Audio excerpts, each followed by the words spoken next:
Hey, hello everyone and welcome back to my channel named Learning to Learn. So yes, आज हम करने वाले हैं कुछ MCQs practice for teaching aptitude. ये मैंने लाइव क्लास में ऑलरेडी ले लिए थे अनअकैडमी पे। अब आप इसके साथ अभी भी सॉल्व कर सकते हैं एंड एज वेल एज आप क्या कर सकते हैं कि इसकी एक्सप्लेनेशन भी पा सकते हैं कि अगर ये सही आंसर नहीं निकला आपका तो उसका रीज़न क्या है। ठीक है, so let's start with one by one questions that what are the correct answers and what are the reasons to those correct answers. ठीक है, तो ये मेरा प्रोफाइल है अनअकैडमी पे, you can join that and ये सारे कोर्सेज अवेलेबल है अनअकैडमी पे। ये मेरा रेफरल कोड है, अगर आप ये रेफरल कोड यूज़ करते हैं आपको 10% डिस्काउंट मिलता है अनअकैडमी प्लस पे, राइट। और अगर आपको ये लाइव देखना है तो मैं फ्राइडेज़ को यूजुअली टेस्ट लेती हूँ, फ्राइडे को सुबह 7 बजे, राइट, शाम को 7 बजे और रात को 9 बजे, तो आप वहाँ आ सकते हैं। और ये जो भी क्लास हुई थी जिसमें हमने ये 50 क्वेश्चन सॉल्व किए थे उसका लिंक आपको डिस्क्रिप्शन बॉक्स में मिल जाएगा। अब ये रहे मेरे special classes Monday to Friday on Unacademy. ये लाइव क्लासेस होते हैं, आप अटेंड कर सकते हैं, आप कमेंट कर सकते हैं और अपनी नेट की प्रिपरेशन एकदम ऑसम कर सकते हैं, राइट। सो ये थे हमारे रूल्स फॉर द क्लास। जो भी हमारा टेस्ट होता है, हर फ्राइडे को हमारा टेस्ट होता है सुबह 7 बजे, शाम के 7 बजे, रात के 9 बजे। ये जुलाई 2020 की मैं बात कर रही हूँ। अगर आप ये वीडियो बहुत लेट देख रहे हैं तो ऑफकोर्स अभी शायद इस तरह के नहीं होते होंगे। जुलाई 2020 में हम लोग ये फॉलो करते हैं, ठीक है। ओके, सो ये रूल्स है, ये रूल्स के हिसाब से हम चले थे और with in 60 minutes all the students of like 130 students were able to actually solve 50 questions. ठीक है, तो let's start with that. Question number 1, which of the following is or are the basic paradigms in classroom teaching? ठीक है, तो इनमें से कौन से बेसिक हैं? A, B, C और D। सोचिए समझिए, अगर आंसर आता है तो अपने दिमाग में रखिए। The correct answer is both, of course. Learning भी आता है, इंस्ट्रक्शंस भी आता है, दोनों टीचिंग में आएंगे तभी जाके लर्निंग पॉसिबल हो पाएगा, right. So this is something the correct answer and a very simple question to be very frank. Okay, the next question, question number 2, the prime requirement to become a good teacher is to have. इसका मतलब यहाँ पर ये पूछा है कि अगर आप एक अच्छी टीचर बनना चाहते हो तो उसका मेन रिक्वायरमेंट क्या है। ठीक है, genuine interest in teaching, knowledge about controlling students, subject knowledge, good expression. कई बार एक कंफ्यूजन आ सकता है कि ए सही होगा, बट नहीं, यहाँ पर ए सही आंसर नहीं है, आंसर सही है सी। क्यों? क्योंकि अगर सब्जेक्ट नॉलेज ही नहीं होगी तो अगर आपको इंटरेस्ट भी है तो आप क्या कर पाओगे। सबसे पहली प्रायोरिटी पे आता है सब्जेक्ट नॉलेज, सब्जेक्ट नॉलेज के बाद second interest in teaching, third good expression, right. So इस तरह के यू कैन से प्रायोरिटी में हम कैरी कर सकते हैं इसको। The third question, which of the following statements is और आर नॉट ट्रू? कौन सा ट्रू नहीं है? इसको समझने के लिए ऐसे भी लिख सकते हैं, कौन सा इनकरेक्ट है या कौन सा फॉल्स है, राइट। ठीक है, teaching is just an art, teaching can be trained only, teachers are born, all of the above. देखा जाए तो तीनों फॉल्स हैं। टीचिंग एक आर्ट फॉल्स है, क्यों? It is also a science. Teachers can be trained only, no, false. कुछ लोगों में टीचिंग एक नेचुरल एबिलिटी भी होती है। टीचर्स और बॉर्न, नो, टीचर्स को ट्रेन भी किया जा सकता है। तो the correct answer is option number D, all of the above. The next question, the most desirable skill of a teacher, सबसे अच्छी यू कैन से स्किल कौन सी होती है टीचर की, जो हमें चाहिए होती है टीचर से। ठीक है, make the students understand what the teacher says. Okay, कि हमें स्टूडेंट्स को अंडरस्टैंड हो जाना चाहिए कि टीचर क्या कहना चाहती है। आपका प्रिस्क्राइब कोर्स या सिलेबस कवर करनी चाहिए, स्टूडेंट्स को रिलैक्स रखनी चाहिए while teaching and keep higher authorities informed about the class activities. मतलब प्रिंसिपल और एडमिनिस्ट्रेटिव डिपार्टमेंट को बताते रहना चाहिए कि क्लास में क्या हो रहा है। The correct answer is option number 1। एक टीचर का मेन काम ये होता है कि वो सारे बच्चों को समझा पाए वो क्या सिखा रही है, right. So A is the correct answer. The next, match list with 1 and list with 2, right. तो ए बी सी को हमें 1 2 3 से मैच करना है। अब ये टॉपिक है लेवल्स ऑफ टीचिंग का। अगर आपने लेवल्स ऑफ टीचिंग नहीं पढ़ा है तो प्लीज़ पहले पढ़ लीजिए, वरना ये टॉपिक आपको नहीं समझ में आएगा, ठीक है। तो memory level, understanding level, reflective level बहुत बेसिक लेवल का क्वेश्चन है। मेमोरी लेवल के मेन प्रोमिनेंट है हर्बर्ट सर, अंडरस्टैंडिंग लेवल के मॉरिसन और रिफ्लेक्टिव लेवल के हंट। तो इस हिसाब से हम लगाएं तो ABC is equals to 1 2 3। So correct answer आ जाएगा ऑप्शन नंबर ए। ये मेन प्रोमिनेंट या मेन ऑथर्स हैं पर्टिकुलर लेवल्स ऑफ टीचिंग के, ठीक है। The next one, which of the following is sequence of different levels of teaching. क्या sequence होना चाहिए डिफरेंट लेवल्स ऑफ टीचिंग का?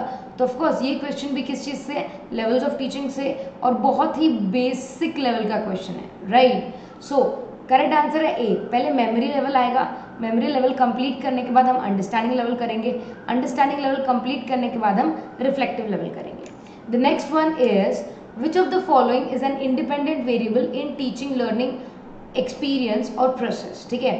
तो देर आर 3 बेसिक वेरिएबल्स जब आप टीचिंग करते हैं, ठीक है। 3 चीजें होती है। सबसे पहले एक होता है इंडिपेंडेंट वेरिएबल, राइट। इंडिपेंडेंट के बाद आता है डिपेंडेंट वेरिएबल,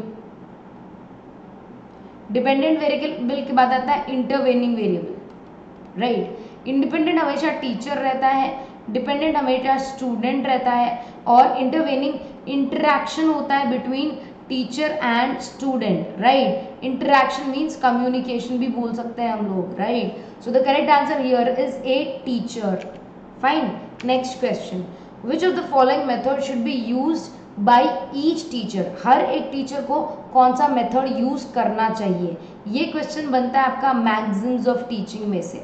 मैगजीम्स का मतलब क्या होता है? मेथड्स कि किस तरीके से आप एक बच्चे को पढ़ाते हो, राइट। तो अपने पास 12 मैगजीम्स हैं, अलग अलग बुक्स में आपको अलग अलग मिलेंगे। कुछ बुक्स में आपको 9 मैगजीम्स मिल जाएंगे, कुछ बुक्स में आपको 12 मैगजीम्स मिल जाएंगे, ठीक है। अब इनमें से हमें देखना है कि सही कौन सा है। एनालिटिकल टू सिंथेटिक है, सिंथेटिक टू एनालिटिकल है, सिर्फ एनालिटिकल है, सिर्फ सिंथेटिक है। अगर आपने मैगजीम एक बार भी पढ़ा हो तो ये आंसर आपके लिए बहुत इजी हो जाएगा। The correct answer is analytic to synthetic. Analytic मतलब एक पूरी चीज को हम क्या करते हैं, तोड़ देते हैं और एक एक हिस्से को डिटेल में समझने की कोशिश करते हैं। वैराज सिंथेटिक में हम क्या करते हैं, जो सारी टूटी हुई चीजें हैं उनको जोड़ के एक होल पिक्चर बनाने की कोशिश करते हैं कि एग्जैक्टली है क्या, right. So this is analytical, टुकड़े करना और डिटेल में स्टडी करना। सिंथेटिक ओवरऑल स्टडी करना, सबको जोड़ के, ठीक है। The next is match the following from the list. Whole to part, self study, training of senses. अब ये आउट ऑफ द सिलेबस का क्वेश्चन है, क्योंकि सिलेबस में यूजुअली इन सब के बारे में कुछ बात नहीं की गई except for whole to part, क्योंकि ये मैगजीम्स का एक पार्ट है, ठीक है। उसके अलावा ट्रेनिंग ऑफ सेंसेस भी एक मोड ऑफ टीचिंग है, ठीक है, फाइन। बट यस, ये हमें समझना जरूरी हो जाता है, इस टाइप के क्वेश्चंस भी आते हैं। इसका correct answer option number A, from whole to part gestalt philosophist, self study Dalton, and training of senses given by Montessori and Froebel, okay. The next is 10. Which of the following reflects the nature of the teaching? हमें यहाँ पर देखना है कि teaching का nature के बारे में बताया जा रहा है कि टीचिंग का नेचर क्या है। आर्ट है, साइंस है, आर्ट और साइंस है, या क्या है, राइट। सो अब सबसे पहले हमें ये देखना पड़ेगा, it is art as well as science. ये कला भी है और साइंस भी है। कला क्यों है? क्योंकि हर एक इंसान अपने हिसाब से वो काम करता है। वेयर एज साइंस क्यों है?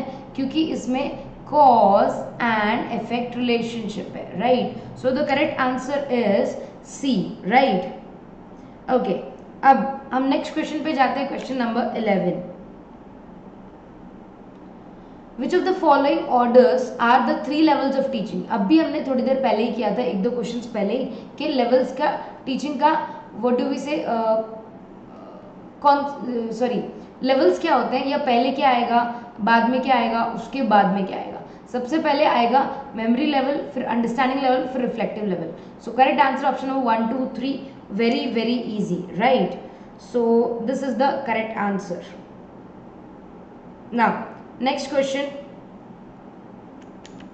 Nowadays teacher is becoming more and more, teaching is becoming, जो टीचिंग है वो ज़्यादा से ज़्यादा कहाँ किस तरह हो रही है, राइट, ये पूछा गया है। तो टीचिंग बेसिकली सबसे पहले ना यूजुअली बहुत पहले टीचर सेंटर्ड हुआ करती थी, राइट, बट अभी राइट नाउ लर्नर सेंटर्ड बनती जा रही है धीरे धीरे। तो करेक्ट आंसर वही है, राइट।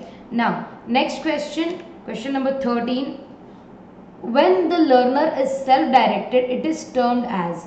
सेल्फ डायरेक्टेड का मतलब क्या है कि लर्नर खुद से सब कुछ करने की कोशिश कर रहा है, राइट, उसको मोटिवेशन की भी जरूरत नहीं है, वो अपने कोशिश खुद कर रहा है, राइट, तो उसे हम क्या कहते हैं, सेल्फ डायरेक्टेड।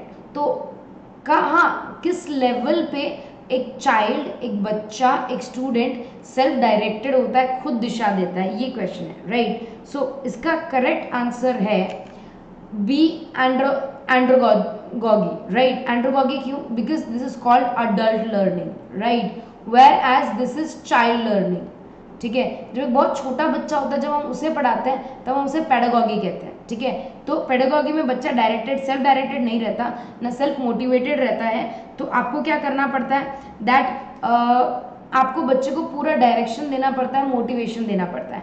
वेयर एज एंड्रोगॉगी में अडल्ट लर्नर होता है, वो ऑलरेडी एक्सपीरियंस्ड होता है, उसको पता होता है क्या करते हैं, तो ऑफकोर्स वो क्या होता है, self directed. The next question is instructional objectives are written for the students and they state what the student is expected to do, right।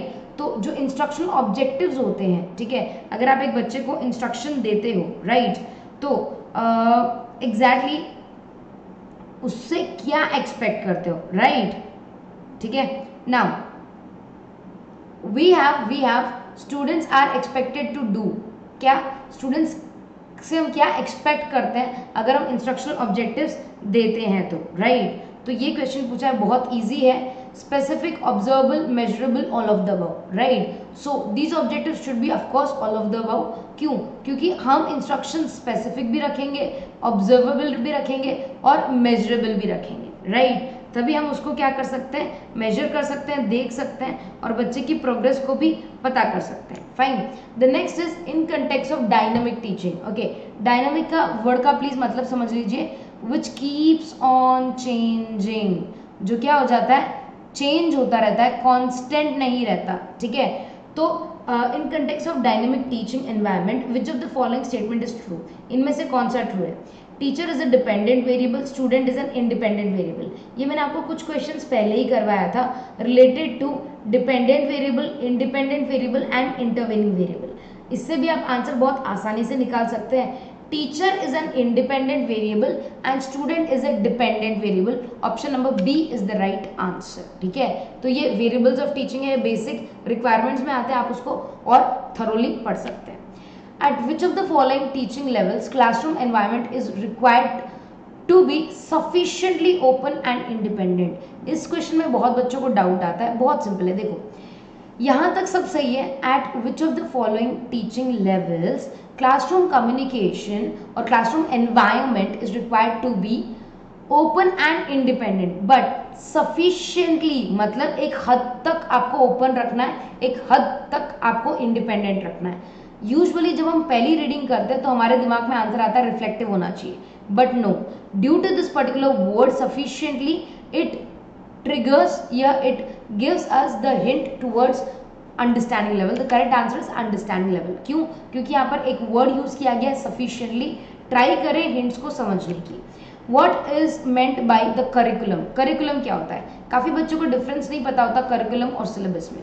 Syllabus written format होता है, राइट, सिलेबस का स्कोप कम होता है, करिकुलम का scope ज्यादा होता है। Curriculum is the total teaching experience जो एक बच्चे को मिलता है in a particular university, institute, classroom, something like that. तो करिकुलम ज्यादा बड़ा स्कोप का होता है एज कंपेयर टू सिलेबस। तो सब्जेक्ट ऑफ स्टडी, ये सब्जेक्ट ऑफ स्टडी सिलेबस में आ सकते हैं। Organised whole of learning and other experiences provide by educational institutions to realise set goals, to prescribe syllabi in various subjects plus theoretical courses and project dissertation, theory and practical courses to be completed to qualify the level of education, right? But the correct answer really is option number B. B क्यों है? क्योंकि whole of learning experience बता रहा है, इसमें सब कुछ आ जाता है। करिकुलम का स्कोप बहुत वाइड होता है, प्लीज ये याद रखिएगा, वेराज सिलेबस का स्कोप नैरो होता है। ठीक है। तो सिलेबस पहले आएगा, सिलेबस के बाहर क्या आएगा, करिकुलम आएगा, ठीक है। तो प्लीज आप ये ध्यान रखिएगा। Next question, the classification of cognitive domain was presented by.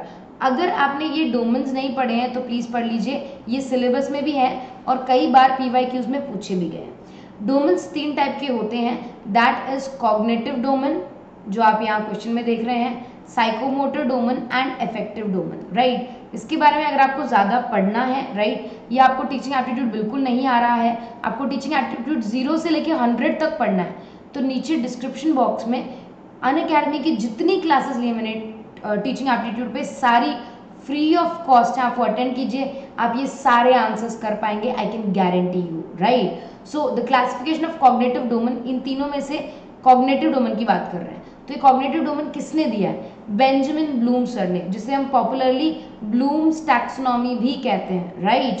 तो बेंजामिन सर ने दिया है, ये याद रखिएगा। तीनों कॉग्निटिव डोमेन, तीनों किसने दिए, ब्लूम सर ने दिया, सॉरी तीनों कॉग्निटिव डोमेन नहीं, तीनों डोमेन्स, जिसमें एक कॉग्निटिव है, एक साइकोमोटर है और एक अफेक्टिव है, ठीक है।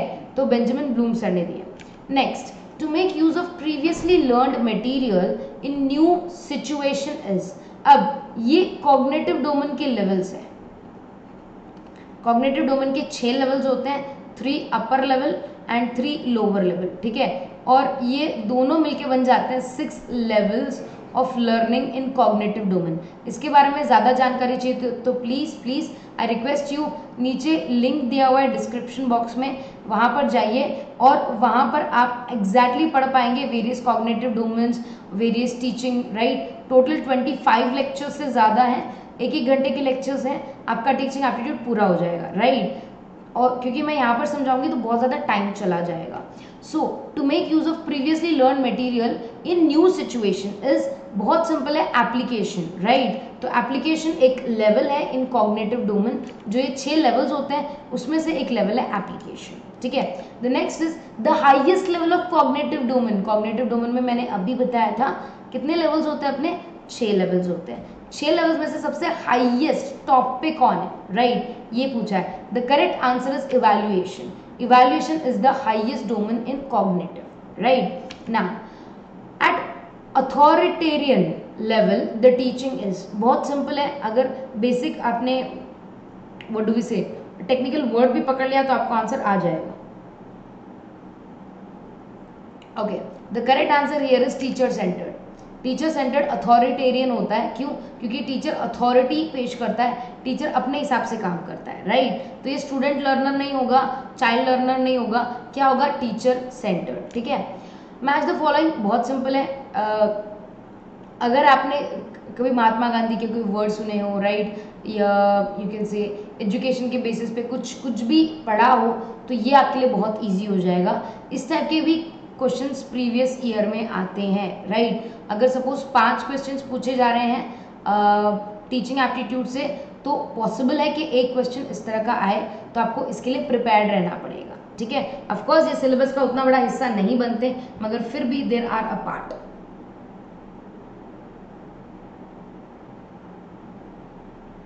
इसमें अगर आपका एक तुक्का भी लग गया तो सब सही हो जाएगा। C, education through environment, naturalism, idealism, pragmatism and realism. तो जहां तक सबको लग रहा होगा ये नेचुरलिज्म है, राइट। सो बी का क्या आना चाहिए, फर्स्ट। तो इन सब ऑप्शन में सिर्फ बी है जिसमें बी का फर्स्ट आ रहा है, राइट। ट्राई करके देखते हैं तुक्का सही जाता है कि नहीं। यस, ये तुक्का सही चला गया। तो कई बार इस तरह के भी क्वेश्चंस आते हैं, और अगर आप एक चीज में भी you can say full proof हो कि हाँ मुझे एग्जैक्टली ये पता है, मैं 100% श्योर हूँ कि ये नेचुरलिज्म ही होगा, तो भी कई बार आपको क्या है, 2 मार्क का आंसर आप आराम से क्रैक कर पाएंगे। Next question, the intellectual skills are reflected by. Intellectual skills कैसे रिफ्लेक्ट करते हैं, राइट। ऑफकोर्स कॉग्निटिव डोमेन से रिफ्लेक्ट होते हैं वो, इसके लिए आपको डोमेन्स पढ़ने पड़ेंगे। नेक्स्ट, एटीट्यूड्स, वैल्यूज, इंटरेस्ट किससे रिफ्लेक्ट होते हैं, ये भी डोमेन्स हैं, ठीक है। तो कौन से डोमेन्स है ये, of course these are affective domains. The next is which domain is concern with physical and motor skills. बहुत सिंपल डायरेक्ट क्वेश्चन है, of course psychomotor domain, right. Next, which of the following can be cited as an example of cognitive domain. मतलब इनमें से cognitive domain का आपको एक example उठाना है, ये एग्जाम्पल सेलेक्ट करना है। Describe a specific topic, develop a photographic film, typing an essay, take opportunity for maintenance. बहुत सिंपल है, अगर आपने कभी भी किया हो, it is very simple, describing a specific topic. इससे क्या है, आपका दिमाग ज़्यादा चलता है। Cognitive domain is related to mind, right. The next is which of the following can be taken as an example of psychomotor domain in context of teaching, right. क्या आप बच्चों को कुछ पढ़ा रहे हो तो उसमें साइकोमोटर डोमेन कौन सा है, ठीक है। Demonstrates awareness to environmental pollution, performing an experiment, computing results of 2 experiments, narrating a story. बहुत सिंपल क्वेश्चन, अगर आप थोड़ा भी ध्यान देंगे आपको पता चल जाएगा। Correct answer option number B है। क्यों? क्योंकि जब हम परफॉर्म करते हैं हमारे एक्सपेरिमेंट्स तो हमारा माइंड का कोऑर्डिनेशन हमारे हैंड के साथ होना चाहिए। इसका मतलब हमारी बॉडी और माइंड का कोऑर्डिनेशन अच्छे से होना चाहिए। उसके लिए कौन रिस्पॉन्सिबल है? साइकोमोटर डोमेन, ठीक है। So the correct answer here is option number B, performing an experiment. Question number 28, which of the following statements is false? False पूछा है, प्लीज ध्यान रखना, ठीक है। Teaching and instruction are same, there is no difference between teaching and learning, education is wider term than teaching, training, research etcetera, all of the above are true, ठीक है। तो हमें इनमें से ऑफकोर्स एक ही चूज करना पड़ेगा, राइट। तो of course option number B is the correct answer. Why? क्योंकि there is a difference between teaching and learning. Okay, no, yes, teaching और इंस्ट्रक्शन सेम कंसेप्ट नहीं होते। Yes yes yes, I am really sorry, yes, A is the correct answer. Teaching and instructions are not the same concept, this is false. हाँ, there is a difference between teaching and learning, of course teaching और learning के बीच में भी difference होता है, तो ये तो हो गया ना अपना ट्रू, राइट। तो यस, थोड़ा कंफ्यूजन कर दिया मैंने, आई am really sorry, option number ए सही है। Question number 29, teaching is based upon the mastery of, right. एक टीचर किस चीज की मास्टरी करती है? जब वो टीचर बनती है, राइट, ये टीचर बनता है, ये क्वेश्चन पूछा है। Knowledge of concepts, technique, sorry, teaching skills, decision making skills, all of the above. बहुत simple question, of course all of the above, right. Next question, which of the following is और are teaching magazines? Teaching magazines पूरे 12 होते हैं। Please आप अलग अलग book देख लीजिएगा, कुछ बुक्स में 9 दिए हुए हैं, कुछ बुक्स में 12 दिए हुए हैं। 12 पढ़ लीजिएगा क्योंकि एग्जाम में इसमें से क्वेश्चन आ सकते हैं, right. So from psychological to logical, analysis to synthesis, concrete to abstract and follow nature, ठीक है। अगर आपने कभी भी पढ़ा हो तो आपको पता चलेगा, यस, साइकोलॉजिकल टू लॉजिकल एक मैगजीम है टीचिंग का। एनालिसिस टू सिंथेसिस है, ये हमने अभी थोड़े क्वेश्चंस पहले ही किया था। कॉन्क्रीट टू एब्स्ट्रैक्ट नहीं है, एब्स्ट्रैक्ट टू कॉन्क्रीट है, तो यहाँ पर उल्टा लिखा है, ये हम इंक्लूड नहीं करेंगे। Follow nature, yes. तो ऑप्शन 1, 2 और 4 जहां आता है हमें वो चूज करना है। Option number B is the correct answer, right. Wait 1 second, psychological to logical, analysis to synthesis, oh my god, right, concrete to abstract आएगा। concrete means to the point, I'm really sorry in this, see, concrete means to the point, right, और abstract मतलब एक rough idea। बच्चे को जब to the point आप चीज बताते हो फिर आप उसको abstract तक लेके जा सकते हो। yes, D is the correct answer, right, sometimes I do mistakes, I'm really sorry, but D is the correct answer। Next, analysis means, analysis का मतलब क्या होता है? ये मैं ऑलरेडी आपको अभी थोड़ी देर पहले जब हम क्वेश्चंस कर रहे थे, I don't remember the question number, but मैंने आपको क्लियरली बताया था एनालिसिस क्या होता है, right. Ability to break a problem into its constituent parts, to combine the constituent parts, both A and B, none of the above. ये अगर आपने थोड़ी देर पहले का वीडियो स्टार्टिंग से, मतलब यही वीडियो अगर स्टार्टिंग से देखा होता, you would get the answer, ability to break a problem into its constituent parts. Yes, analysis में हम क्या करते हैं, एक पूरी चीज को तोड़ देते हैं और हर एक हिस्से को क्या है, डिटेल में स्टडी करते हैं, राइट। जबकि सिंथेसिस में हम क्या करते हैं, सारी चीजों को जोड़ देते हैं। The rule of presenting the contents to make them easy is called, right. अगर आपको कोई भी कंटेंट्स, कोई भी टॉपिक प्रेजेंट करना है ताकि वो इजी वे में बच्चों को समझ में आए, तो इनमें से क्या है, मेथड्स है, मैगजीन्स है, टेक्निक्स है, टीचिंग स्ट्रैटेजीज है।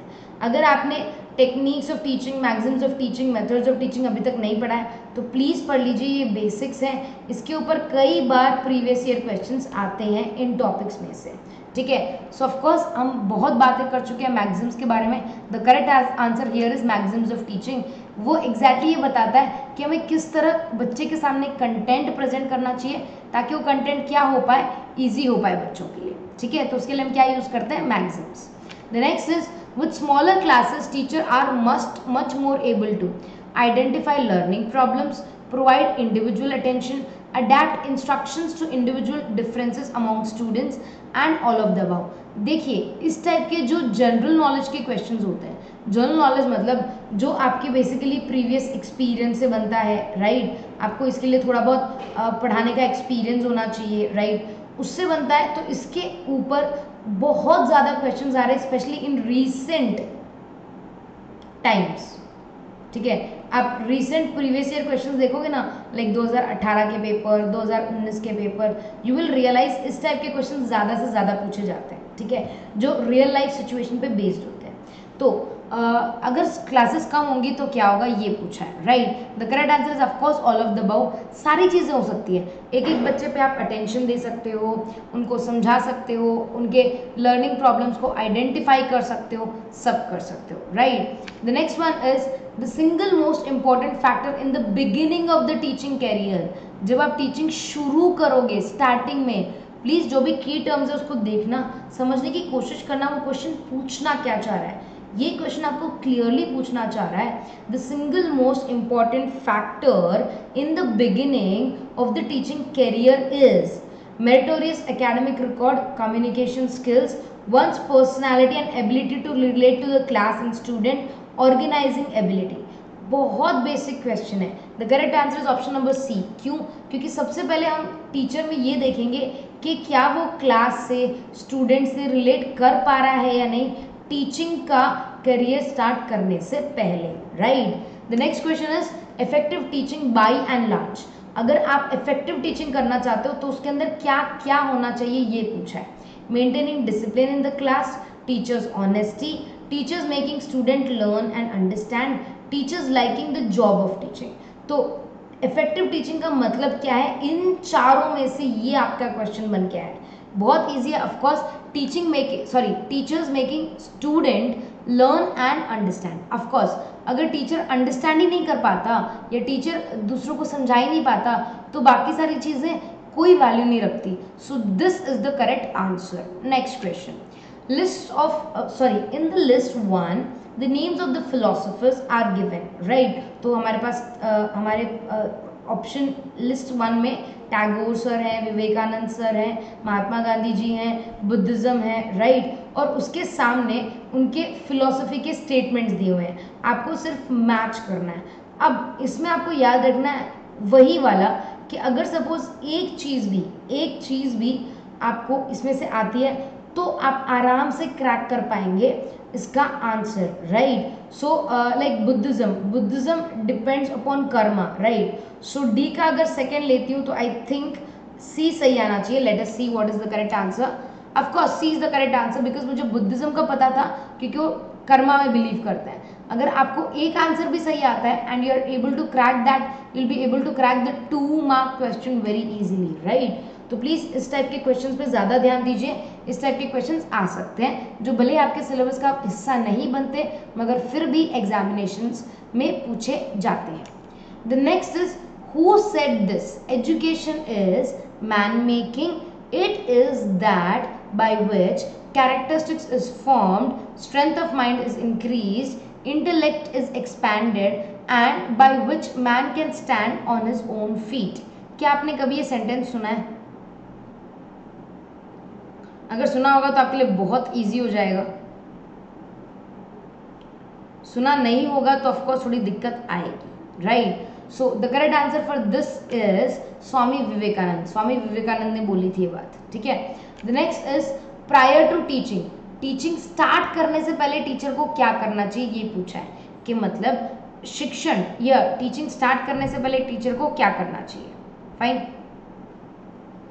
Identification of objectives, preparation of teaching lesson plan, know the interest of the students, all of the above. बहुत बेसिक क्वेश्चन है, D is the correct answer. Next, effective teaching includes, अगर एक teacher effective है, right, तो हम उसमें क्या क्या इंक्लूड करते हैं।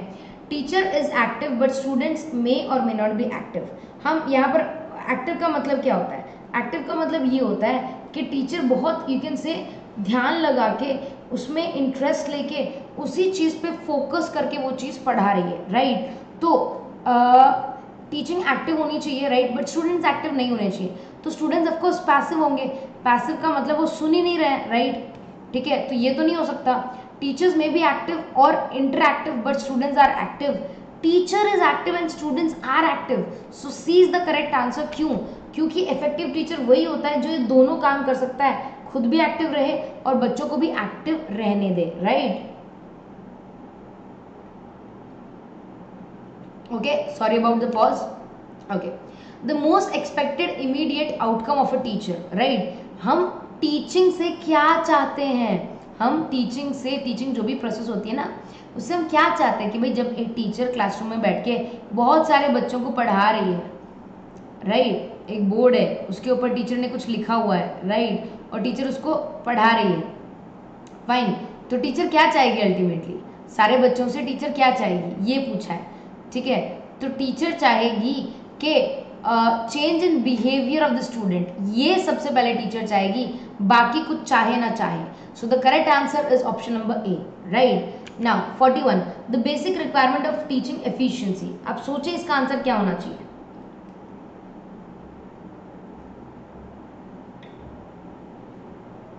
Okay, mastery on teaching skills, mastery on different techniques of teaching, mastery over appropriate use of media and technology। देखिए ये क्या है, ये मेन ऑब्जेक्टिव नहीं हो सकता, तो इसको हम फिर भी हटा सकते हैं, कंटिजेंसी में रख सकते हैं और फिर शायद हम हमारे सही आंसर तक पहुंच जाए। सो the correct answer is D, all of the above. Okay, ये हो भी सकता है, नहीं हो भी सकता है, बट ड्यू टू कोविड-19 सिचुएशन हम इसको कंसिडर कर सकते हैं। बट काफ़ी पहले, मतलब लाइक इन द ईयर 2004 और 2006 इसको नहीं माना जाता था, तो उस टाइम पे सिर्फ ए आंसर होता था। बट आज के सिचुएशन को देख के D would be the correct answer. तो याद रखिएगा, टाइम फ्रेम के हिसाब से क्वेश्चन के आंसर्स चेंज होते रहते हैं, ठीक है? विच of the following statement is not correct? Please याद रखिए, फॉल्स पूछा है, नॉट करेक्ट पूछा है, इसमें काफ़ी बच्चे कंफ्यूज होते हैं। A good communicator can not be a teacher, sorry, can not be a good teacher. A good communicator has good sense of humor. A good communicator has wide reading knowledge. A good communicator has command over language. तो false पूछा है, right? So of course बहुत simple है, A. A good communicator cannot, it can become a good teacher. अगर आपका communication skills अच्छे हैं तो हो सकता है कि आप बहुत अच्छे टीचर बन सकते हो, right? So A is false. Teaching is a teacher is successful. एक टीचर सक्सेसफुल कब होती है, राइट? जब वो अपना सब्जेक्ट अच्छे से जानती है, जब वो 100% स्टूडेंट का रिजल्ट लाती है, मतलब उस टीचर के स्टूडेंट में 100% बच्चे पास होते हैं, ठीक है? ये बोला है। इज अप्रोचेबल, आप टीचर से जाके बात कर सकते हो आराम से, वो लीनियंट है teacher, right? Publishes paper in journals for repute, मतलब काफ़ी सारे रिसर्च पेपर्स पब्लिश करते हैं और उनकी बहुत अच्छी रेप्यूटेशन है, राइट? ऑफ कोर्स हमें टीचर की सक्सेस इससे नहीं देखनी कि उसके कितने बच्चे पास होते हैं या वो कितने जर्नल पेपर्स प्रोड्यूस करते हैं। The correct answer is knows his subject through thoroughly very well, right? तो इससे पता चलता है कि एक टीचर कितनी सक्सेसफुल है। अगर एक टीचर को अपने सब्जेक्ट के बारे में बेसिक ही नहीं आता तो वो टीचर फेल हो जाती है, right? Next, if a teacher wants to enhance his income, अगर एक टीचर को अपनी इनकम एनहांस करनी है तो क्या करना चाहिए? एक बार सारे ऑप्शंस को गो थ्रू कीजिए, बहुत ही सिंपल है। Teach in coaching institutes during extra time, take more remunerative works in the schools और college, join contractual assignments other than teaching, write books, ठीक है? तो बेसिकली टीचर कुछ भी कर सकता है क्योंकि वो इंडिपेंडेंट है, राइट? बट इसमें मोस्ट अप्रोप्रिएट आंसर आएगा राइट बुक्स। क्यों? क्योंकि जब एक टीचर अपनी बुक्स लिखेगा ना तो इसका मतलब वो ज्ञान, अपना नॉलेज क्या कर रहा है? फैला रहा है, लोगों को दे रहा है अपनी knowledge, right? So this would be the best way, ताकि उसका स्किल की भी काम आए, सोसाइटी को भी मदद हो और एक टीचर एक्स्ट्रा इनकम भी कमा पाए। The next is, as a principal you would encourage your teacher colleague to, as a principal, अगर आप एक स्कूल के प्रिंसिपल हो तो आप अपने टीचर को किस काम के लिए इंकरेज करोगे? सेमिनार और कॉन्फ्रेंस में पार्टिसिपेट करने के लिए, रिफ्रेशर कोर्स करने के लिए, कम्युनिटी सर्विसेज करने के लिए, ताकि अपलिफ्टमेंट कर पाओ जो मतलब बहुत पिछड़ी जाति के हैं या जिनको कुछ सेवाएं नहीं मिलती एक्सेट्रा, राइट? मतलब गरीब लोगों का मदद करना एक्सेट्रा। बहुत सिंपल क्वेश्चन है। Correct answer of course D, all of the above. एक प्रिंसिपल को सब में एनकरेज करना चाहिए अपने नॉलेज को एनहांस करने के लिए। रिफ्रेशर कोर्स कर लेना, राइट? कोई सेमिनार या कॉन्फ्रेंस अटेंड कर लेना नॉलेज को इंक्रीज करने के लिए, कम्युनिटी सर्विसेज प्रोवाइड करना गरीबों के लिए या जिनको मदद की जरूरत है उनके लिए। ऑफकोर्स सबके लिए प्रमोट करेंगे कौन? प्रिंसिपल सर या principal ma'am. The next is 46, which of the following activities can help a teacher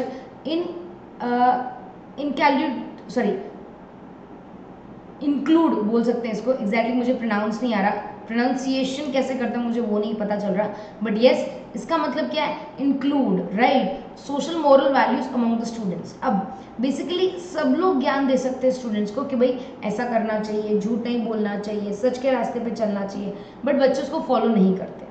वो बुक्स पे भी लिखा होता है, काफ़ी जगह सुनाया भी जाता है, स्टोरीज भी बताई जाती है, बहुत कुछ होता है, बट जब बच्चे को आप को करिकुलर एक्टिविटीज में डालते हो ना तो बच्चा खुद वो चीज़ क्या करता है? एक्सपीरियंस करता है, राइट? और एक्सपीरियंस से बच्चा बहुत ज़्यादा जल्दी सीखता है as compare to any other method. The correct answer is option number C. The next question, a teacher will become an effective communicator, right? एक टीचर बहुत अच्छी कम्युनिकेटर बन सकती है। कब? अगर वो इंस्ट्रक्शनल फैसिलिटीज यूज करती है, तो अगर स्टूडेंट को मदद करती है कि जो उन्होंने समझाया है वो स्टूडेंट को समझ में आए, क्वेश्चंस पूछती है बार बार टीचिंग के दौरान, एंड स्टूडेंट्स को करेक्ट आंसर ढूंढने में मदद करती है, right? So the correct answer is of course B. ये बेसिकली कम्युनिकेशन का बेसिक डेफिनेशन है। अगर आपने कम्युनिकेशन का बेसिक डेफिनेशन पढ़ा होगा ना तो आपको ये चीज समझ में आ जाएगी, right? So the correct answer is of course option number C. B है, गलती से मैंने सी बोल दिया था, right? 48, teaching in higher education implies. अगर आप हायर एजुकेशन को या मतलब ज़्यादा बड़े बच्चों को पढ़ा रहे हो तो इसका मतलब क्या है ये पूछा है, ठीक है? Presenting the information given in the text book, इसका मतलब आप सिर्फ वो इंफॉर्मेशन प्रेजेंट कर रहे हो जो टेक्स्ट बुक में है, right? Asking questions in the classroom and conducting examinations, इसका मतलब बच्चे के एग्जाम कंडक्ट करवाना आपका मेन काम आता है in higher education. Helping students prepare to pass for their examinations, helping students learn. ये बहुत ही डिप्लोमेटिक क्वेश्चन बन जाता है क्योंकि सबसे ज़्यादा दिक्कत आती है ऑप्शन नंबर सी और डी में, right? But of course the correct answer would be 1, so that is option number D. Option number D, that is helping students to learn. क्योंकि अगर एग्जाम में पास करना होता तो हायर एजुकेशन में बच्चा खुद रिस्पॉन्सिबिलिटी ले लेता है, अब वो एडोलेंस में आ जाता है या एंड्रोगॉगी में आ जाता है जो अडल्ट लर्नर है, ठीक है? तो इसमें आपको बच्चे को सिर्फ समझाने की जरूरत है, अपने एग्जाम्स का ध्यान वो खुद रख सकता है। 49, teaching will be effective. Teaching कब होती है, right? Teaching will be effective if the teacher. Teaching effective कब होगी? अगर टीचर क्या करे, तो ये पूछा है। मास्टरी सब्जेक्ट में एक्सपीरियंस है टीचर को, start from what students already know, पहले ये पता करता है कि भाई स्टूडेंट को कितना पता है और फिर वहां से शुरू करता है, और बहुत सारी इंस्ट्रक्शनल फैसिलिटीज, अलग अलग इंस्ट्रक्शनल फैसिलिटीज यूज करता है, राइट? सोचे समझे, बहुत सिंपल क्वेश्चन है ये, बहुत simple question. Of course option number C है, वो ये पता करता है कि भाई स्टूडेंट को पहले कितना आता है, राइट? उसके बाद में उसको क्या करता है? आंसर करने की कोशिश करता है, समझाने की कोशिश करता है, वो और वो ड्यू से टीचिंग करने की कोशिश करता है, right? So the correct answer is option number C. A college teacher will really help the students when he और शी, राइट?